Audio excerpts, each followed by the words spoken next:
Witajcie! Ten film jest zapowiedzią tego, co będzie działo się w całym cyklu poświęconym rysowaniu architektury. Aby dobrze zrozumieć to, co zadzieje się na tej pracy, warto zerknąć na filmy o podstawach perspektywy oraz o rysowaniu zieleni, które opublikowałem tu wcześniej. Linki do filmów podaję w opisie. Zaznaczam poziomą linię horyzontu i punkt zbiegu na nim. Z punktu wyprowadzam wiele prostych linii pomocniczych.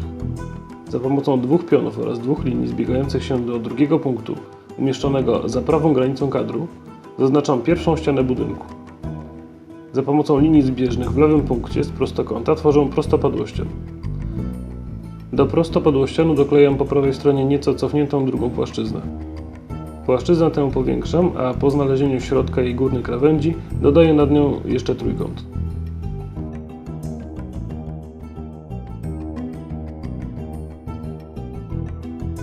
Za pomocą zbiegów z tak utworzonej ściany tworzę prostopadłościan i od razu doklejam do niego kolejny prostopadłościan po lewej.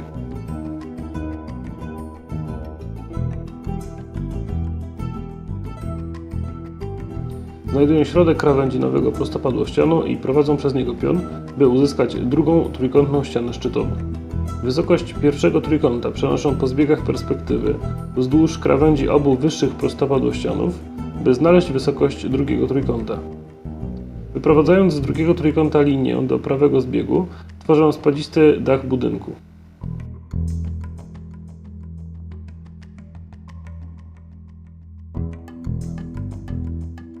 Wykorzystując zbiegi perspektywy, znajduję też przecięcie wyższej części budynku z niższą częścią prostopadłościenną. Wykorzystując tylko zbiegi perspektywy, zaznaczam na posadzce obrys tarasu.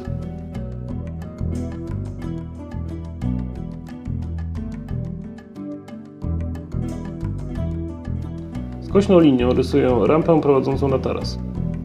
Obrysowuję wewnętrzną linią ściany i dach części prostopadłościennej, by uzyskać grubość muru, stropu i słupa.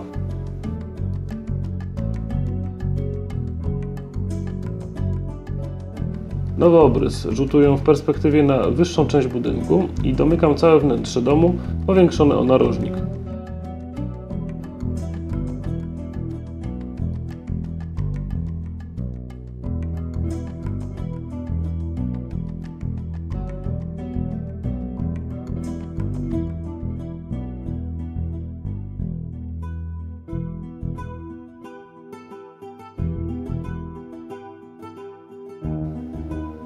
Analogicznie znajduję grubość ścian i dachu w wyższej części.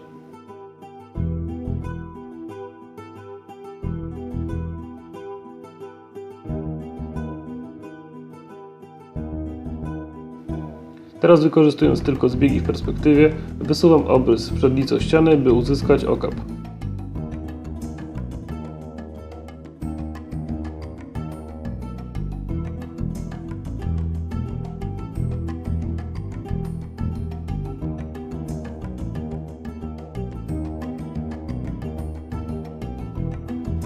Podobnie postępuję z drugą ścianą szczytową.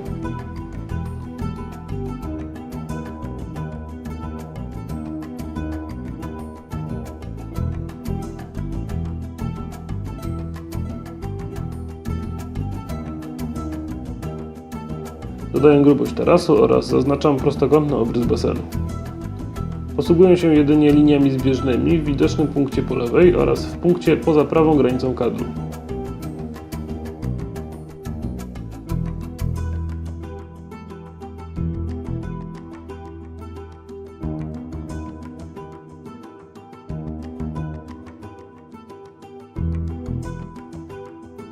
Na dachu powielam linię spadku, sugerując pokrycie z blachy.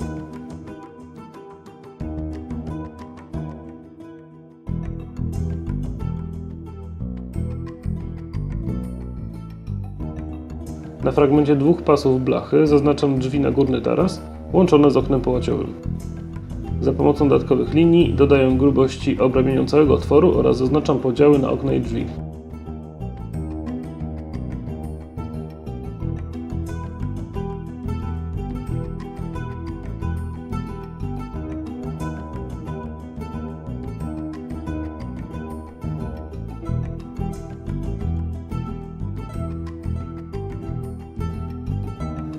Nad niższą częścią budynku zaznaczam barierkę górnego tarasu wykonaną ze szkła konstrukcyjnego.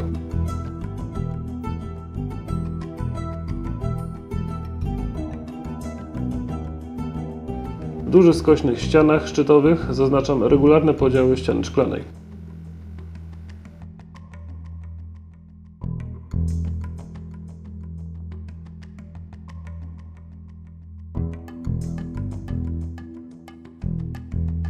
Podziały przenoszę na narożnik budynku znajdujący się pod zadaszeniem.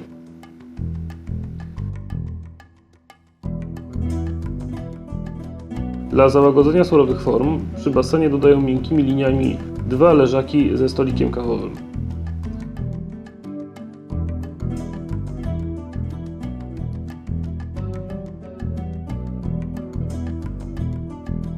Rysuję szklaną barierkę przy fragmencie dolnego tarasu, a pod zadaszeniem dodaję stół z krzesłami.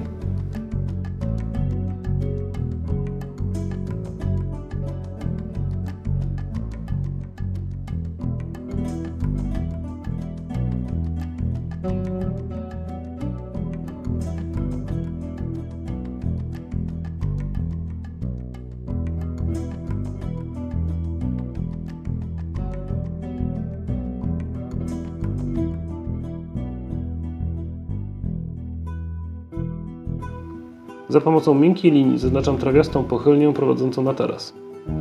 Na pochyłej płaszczyźnie zaznaczam wiele pomocniczych linii zbieżnych. Następnie z linii tych tworzę luźno rozrzucone na skośnej płaszczyźnie stopnie schodów terenowych.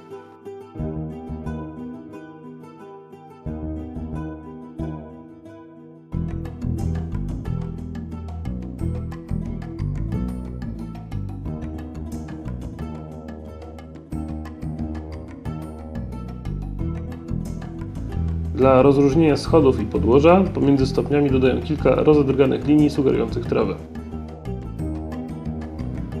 Dla zbudowania naturalnego wrażenia sceny dodaję teraz krzewy i drzewa w otoczeniu. Rysowaniu natury poświęciłem wiele szczegółowych filmów. Link do całej playlisty z poradnikami rysunkowymi dotyczącymi zieleni i natury można znaleźć w rozwiniętym opisie pod tym filmem.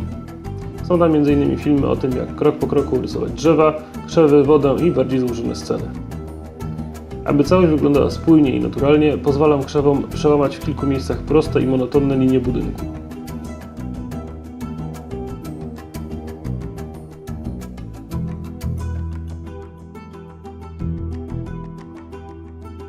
Wysokie drzewo po lewej stronie, nadwieszające się nad budynkiem, nada pracy nieco kameralnego charakteru.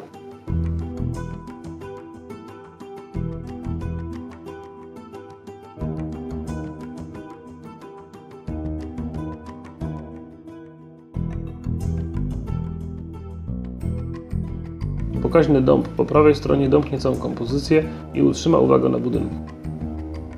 Pnie drzew celowo są nieco pochyłe, by uniknąć powtarzania w kompozycji zbyt wielu nudnych pionów.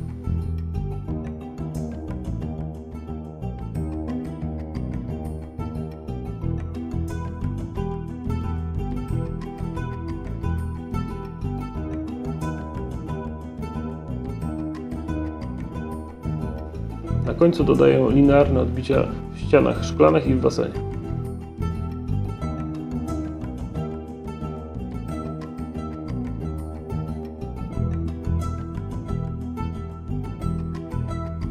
Od razu zaznaczam też cienie rzucone.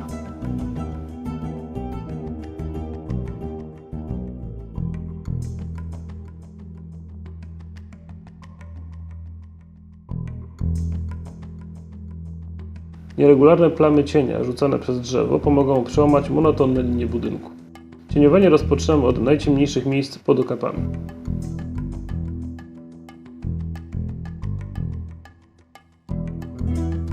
Aby podkreślić połyskliwy charakter blachy, na powierzchniach nią pokrytych stosuję delikatne gradienty oraz pozostawiam białe linie na stykach arkuszy.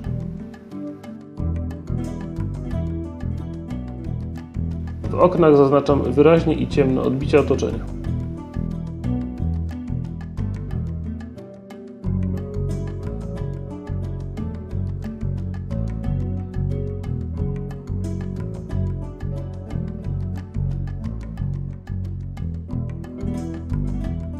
Aby konstrukcja ścian szklanych nie zlała się zupełnie z ciemnymi wypełnieniami okien, na krawędziach słupków i rygli pozostawiam cienkie białe linie.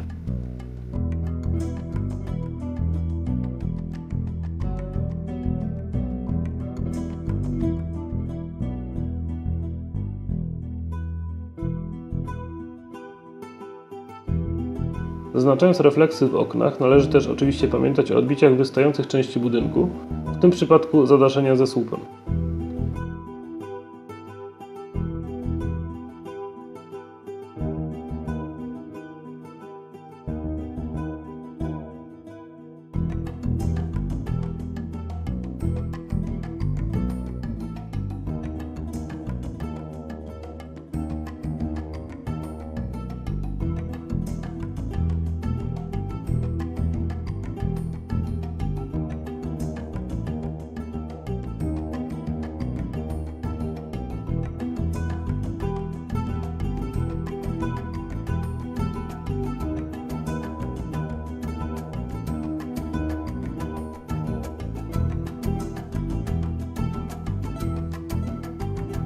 Stół z krzesłami zaznaczam dość ciemno, ponieważ znajduje się pod zadaszeniem.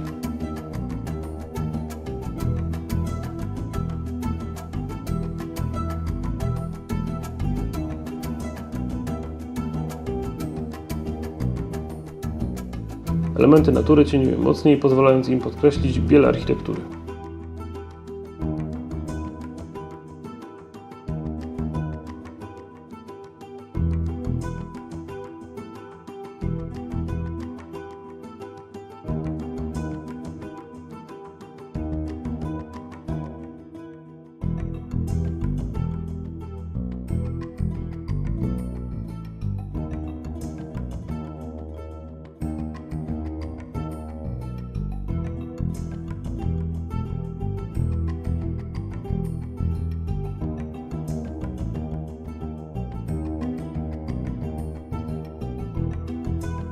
Drzewa w dalszych planach cieniuję delikatniej i zestawiam je ze zdecydowanie rysowanymi drzewami i krzewami w pierwszych planach. To pomoże zbudować wrażenie przestrzeni. Ten film jest tylko zapowiedzią całego kursu rysowania architektury, który planuję. Linki do podobnych filmów na tym kanale oraz do playlisty z całym kursem będzie można znaleźć w opisie pod tym filmem. Jeżeli podoba Ci się to, co robimy na tym kanale oraz chciałbyś zobaczyć więcej podobnych materiałów, najlepsze co możesz zrobić, to udostępnić ten film na portalach społecznościowych albo zostawić pozytywną ocenę lub komentarz. Zachęcam też do subskrybowania tego kanału tych wszystkich, którzy jeszcze tego nie zrobili. Do zobaczenia.